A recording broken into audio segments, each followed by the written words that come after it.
Statris, India already bought you. You just don't know it. You just don't know it. Well, I mean, I guess that makes sense. I mean, I've already been purchased by India. My wife stole me, and I normally say I stole her, but let's be honest, she stole me. She stole me. Be honest. When I say India, what's the first thing that comes to mind? My wife. Bollywood dance scenes that make no narrative sense. Punjabi MCs in every taxi, viral TikToks of a chef serving soup he made with gasoline and Cheetos. And somewhere in there, a call center guy insisting his name is Kevin from... Well, like that actually makes sense. Yeah, the last time I got a call, he called himself Steven. I'm like, hey. Arizona.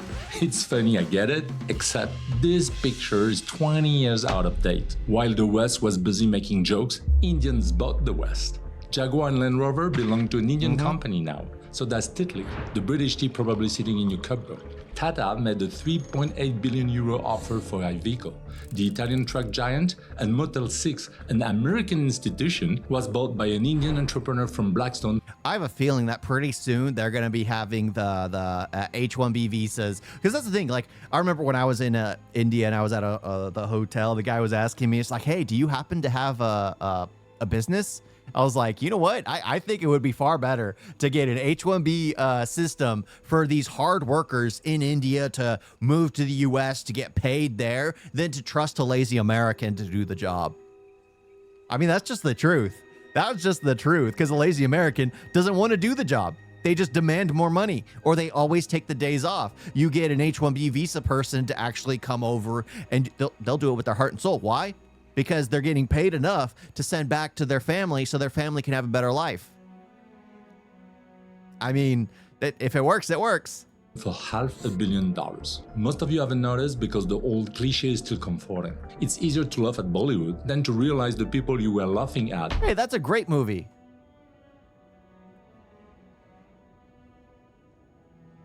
That's a great movie. As the people you were laughing at just bought your street. In this video, I'm going to show you what nobody in mainstream media will. How deep this already goes, what's coming next, but more importantly, what this means for you personally. Whether you're an employee, an entrepreneur, or just someone whose savings are in a Western index fund. That's exactly why I built this channel. If you want a view from someone actually in the room, hit subscribe. India's run started 2 decades ago with a deal that should have woken everyone up in 2006. Lakshmi Mittal, born in a Rajasthan village with no electricity, launches a hostile takeover of Arcelor, the largest steelmaker in Europe. Newspapers across the continent warn about the death of European industry. Mittal won anyway, and 19 years later, ArcelorMittal is still the largest steelmaker on the planet, run by an Indian family. That was the warning shot, and nobody heard it. By 2008, Tata had bought Jaguar and Land Rover from Ford on the brink of bankruptcy. The business press predicted a bloodbath. Instead, Tata injected capital, pushed R&D, and turned both brands around. Today, when a British Prime Minister wants a photo op in front of a homegrown success story, he stands next to a Range Rover. That Range Rover is Indian. Then the story gets quieter. Not because it's slow, but because the West stopped paying attention. Look at London, not the skyline, the ownership records. Indians are now the single largest group of property owners in the British capital. Larger. Yep.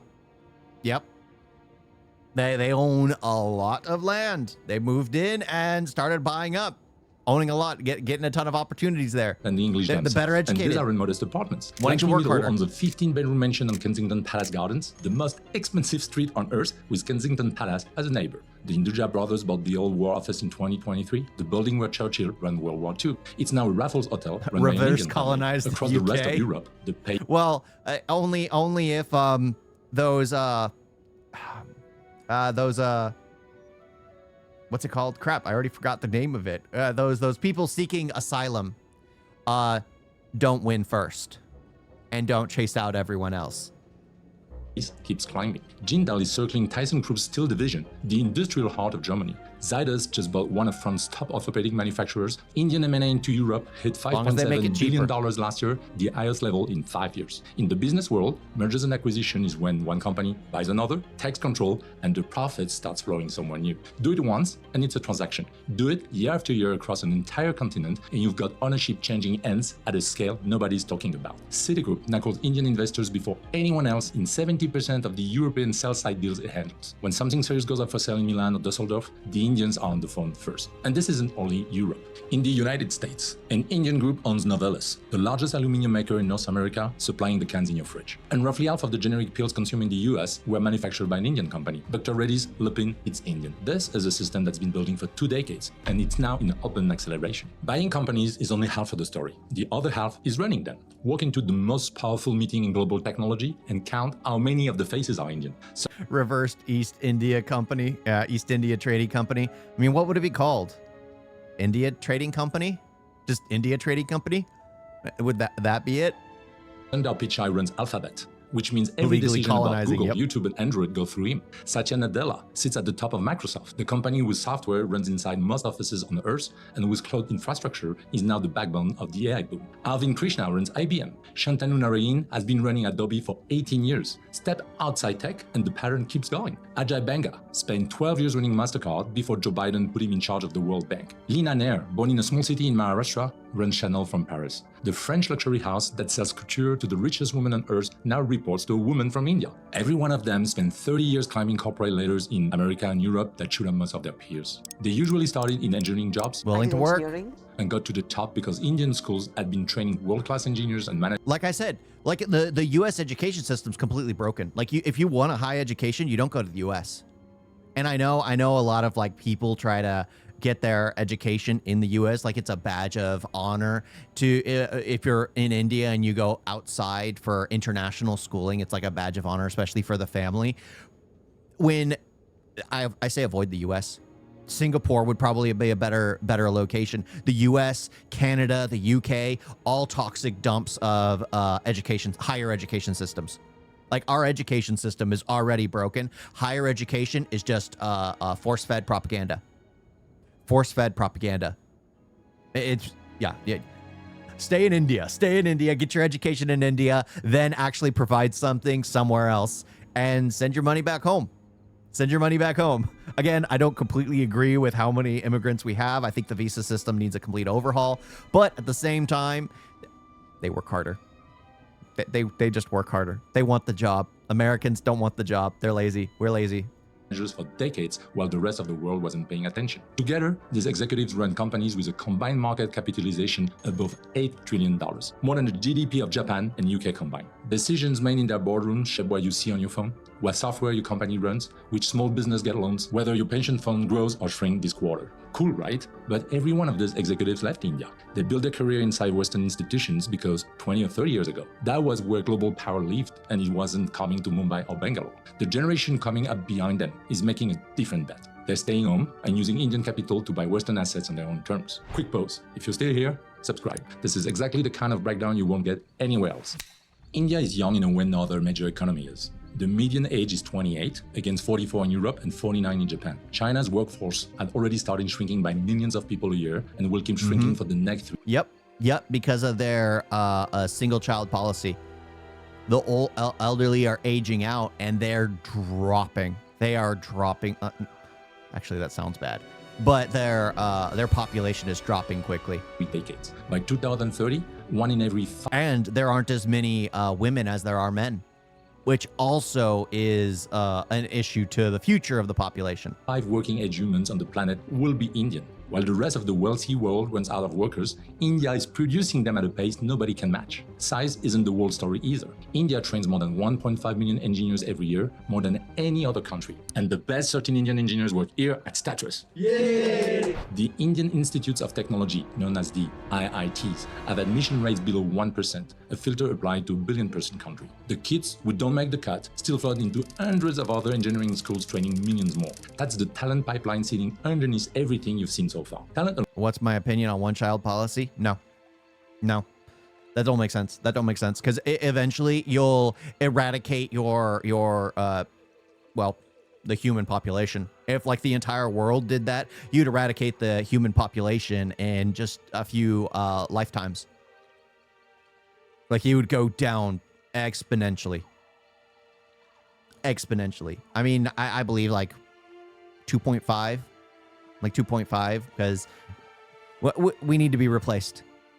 We have to breed our replacement. I mean, that's why when you're a kid, you either put on your father's shoes or you put on your mother's shoes because you're there to replace them. You're there to replace them. It's a chilling moment. It's a chilling moment. But yeah, I think people should be allowed to have the kids they want.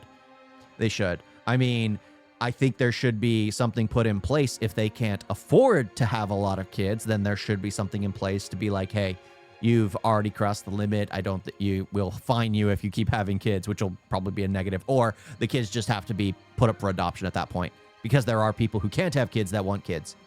So I think if they don't have the right, if they don't have the massive financial backing, then, well, sadly, I mean, it sounds bad, but their kids would get taken from them and then sent to a family that wants kids. Alone doesn't move a country this fast though. The real accelerator is what the Indian government built on top of its own population. 10 years ago, roughly half of India's adults had no bank account. Hundreds of millions of people live entirely outside the formal economy, unable to receive subsidies, save or borrow. So India did something no country had attempted at this scale. It gave every citizen a biometric ID, opened 500 million bank accounts linked to that ID, and built a free public payment system on top of it called UPI, the Unified Payments Interface. Today, UPI processes more transactions every day than Visa does worldwide. A farmer in Bihar can receive a payment straight into his account instead of watching most of it disappear to middlemen. 1 billion people went from invisible to fully inside the economy in less than a decade. None of that would matter as much if India was still locked out of the global markets. But while Washington and Beijing spent the last 5 years tearing up their trade relationship, India quietly signed free trade agreements with the UK, the UAE, Australia, and New Zealand. In January, it signed one with the European Union that will open both markets to each other over the next decade. And if an agreement with the United States was finally reached, Indian companies will have access to the 3 largest consumer markets on Earth, the EU, the US, and the UK. Meanwhile, global manufacturers desperate to diversify away from China are running out of options. Vietnam is getting expensive, Mexico is saturated, and India is the only country left with the scale, the workforce, and the political stability to absorb what China used to do. That's why the acquisitions keep coming. Young population, new economy, new trade access, all converging at the same moment. For the first time in its modern history, India isn't playing catch-up, it's setting the pace. We need workers, we need great workers, and this pretty much ensures that that's what's going to happen. In September 2025, Donald Trump signed an executive order putting a $100,000 fee on every new H-1B visa application. 71% of H-1B holders are Indian. In fact, for 30 years, the H-1B was the pipeline sending India's best engineers to Silicon Valley, Wall Street, and big tech. So here's what's actually happening now. The talent that will have powered American companies inside America is now powering Indian startups and the Indian arms of American companies, all from inside India. The next Pichai isn't moving to Silicon Valley. He's staying where he is and building the company that will acquire an American competitor in 2035. India has over 100 unicorn startups now, the third most in the world after the US and China. Its private space industry went from 54 companies in 2020 to over 400 today, and the country landed a rover on the moon for less than Hollywood spent filming Interstellar. The capital is there, the customers are there, and the talent is pouring back in. Yeah, because it's more affordable. The fact that Interstellar cost more than going to the moon for India.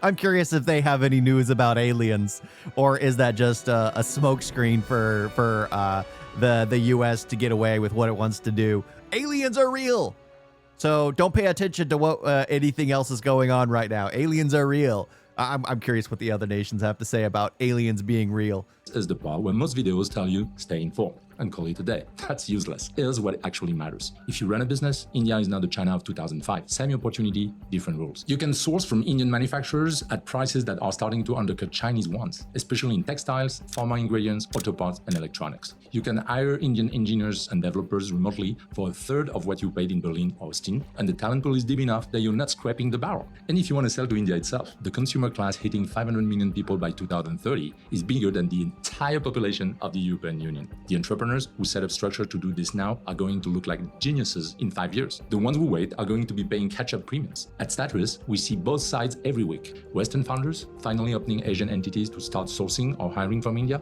and Indian founders incorporating in Hong Kong or Singapore to sell into the West on their own terms. The second group is moving twice as fast as the first. If you're an employee, stop treating India as the country to visit and start treating it as a market to learn. Knowing how Indian business actually works, how deals get done, how Indian companies think about Europe and America is going going to be a career skill in the next decade, the way knowing China was in the 2000s. The people who learn it early get the jobs running those relationships. The people who don't get managed by them. If your money sits in an ETF or pension fund, take 10 minutes this week to actually look at what you own. The exposure to India in most Western portfolios is still minuscule, often under 2%, even though India is now the fourth largest economy on the earth and heading for second. If the next 2 decades looks anything like the last two, that gap is going to cost real money. The shift is happening whether you pay attention or not. Your only real choice is whether you position yourself early or get repositioned by someone else. The next big acquisition, the one that's going to show up in the headlines next year and make people stop for a second, what do you think it's going to be? A German car maker? A French luxury house? A Swiss bank? A chunk of Hollywood? Because it's coming, and someone on this channel is going to call it before the Financial Times does. Drop your prediction in the comments. And while you're down there, maybe they can buy like WB or a Hollywood industry.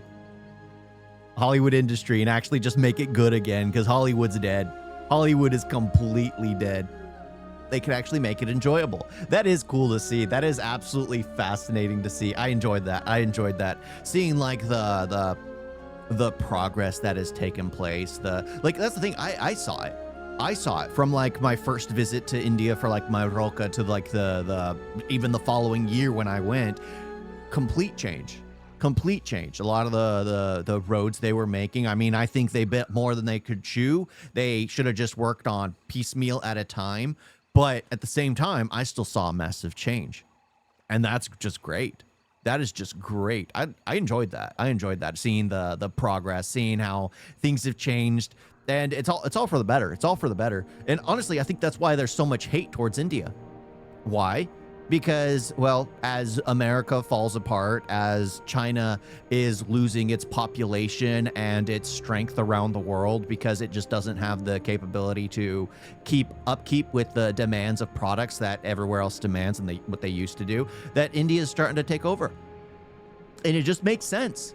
There's enough people to actually be manpower to do it all.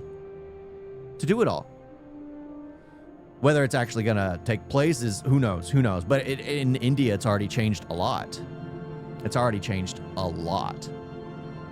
But yeah, well, we'll see. You have visited India? Yeah, I've been there 5 times. You guys get a video?